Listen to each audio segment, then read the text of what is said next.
बिस्मिल्लाहिर्रहमानिर्रहीम। कभी एक आदत इंसान की पूरी जिंदगी बर्बाद कर देती है। ये वाक़या भी कुछ इसी तरह का है। एक शख्स की शादी हुई तो बावजूद मालदार व साहिब सरूत होने के बेगम के नान नफका के हवाले से बड़ी कंजूसी से काम लेता था। खाने पीने के हवाले से मौसूफ को दाल के अलावा और कोई खाना नहीं सोचता था। खुद तो दाल पर गुजारा करता, साथ में बीवी को भी इसी एक सालन पर गुजारा करने पर मजबूर कर दिया। तंग आकर जब कभी बीवी दाल के अलावा कुछ और सब्जी गोश्त लाने का कहती तो जवाबन बुरी तरह डांट डपट कर खामोश करवा देता और दाल के फवायद गिनवाना शुरू कर देता। एक दिन बीवी अपनी मैके गई तो उसके भाइयों ने बहन के उतरे चेहरे, फीकी पड़ती रंगत और नकाहत ज़दा जिस्म को देखकर अंदाजा लगाया कि बहन खुश नहीं है। वजह दरियाफ्त करने पर पहले पहल तो बहन ने बात टालना चाहिए, मगर भाइयों के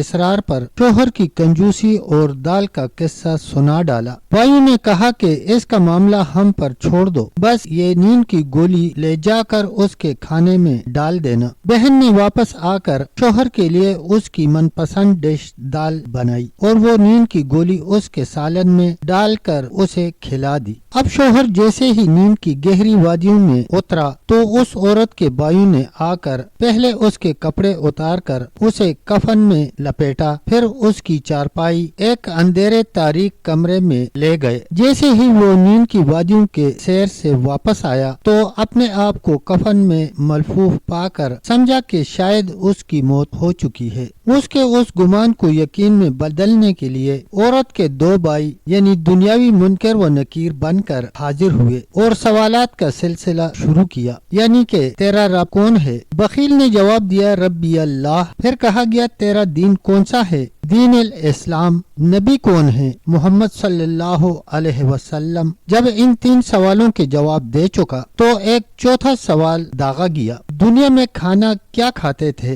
अब की बार जवाब दिया, मैंने तो दाल के अलावा कोई खाना चखा ही नहीं कभी। अब इस जवाब पर ये कहते हुए उसकी पकड़ हो गई कि दाल के अलावा कभी कुछ क्यों नहीं खाया, जबकि अल्लाह ने फरमाया, हमारे अता करदा पाकीज़ा रिज़्क़ में से खूब जी भर कर खाओ और पीओ। लिहाजा अब तुम्हारी सजा ये है कि तुम्हें क़यामत तक कोड़े मारे जाएंगे। और ये कहकर उस पर कोड़ों की ऐसी बरसात की गई कि बेचारा दर्द की ताब न लाते हुए बेहोश हो गया। अब फौरन उसे वापस उसी जगह लिटा दिया जहाँ सोया था और वापस कपड़े तब्दील कर दिए। जैसे ही उसे होश आया तो दर्द से कराहते हुए बीवी को सामने देखकर हैरानी के आलम में बोला, हैं मैं जिंदा हूँ? हाँ, तुम्हें क्या होना था? भला ठहरो, मैं दाल बनाकर लाती हूँ। बीवी ये कहकर मुड़ने ही लगी थी कि फौरन उसने चिल्लाते हुए आवाज दी, नहीं, दाल नहीं, दाल का अजाब बड़ा सख्त है। अल्लाह ने फरमाया है, हमारे दिए हुए पाकीज़ा रिज़्क़ में से खूब खाओ पियो, इसलिए मैं गोश्त लेकर आता हूँ। आज वो पकाएंगे। और वो दिन उसके लिए इबरत बन गया कि दाल का अजाब कभी दोबारा वापस ना आ जाए।